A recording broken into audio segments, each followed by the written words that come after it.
There were two kinds of labs, and that's another very long story in itself. One lab I call the blood lab, because basically what they did, they would tie both hands with a rubber hose, and then from this arm they would take a lot of blood. On occasion, 5-6 vials, to see how much blood a person can lose and still live. After one of these visits to the lab, I became very ill, and the rumor was that anybody who was taken to the hospital never came back. That evening, Mengele came in with 5 other doctors, looked at my fever chart, never examined me, never ran any test, and declared, laughing, "Too bad, she's so young. She has only 2 weeks to live." For the first 2 weeks, I was between life and death.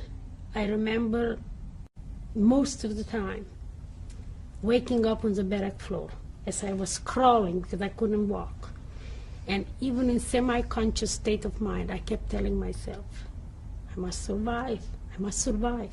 I would fade in and out of consciousness. I looked up in the 2 sides, the 3-story bunk beds filled with these walking dead, or living dead, because they couldn't walk. All they could do is scream.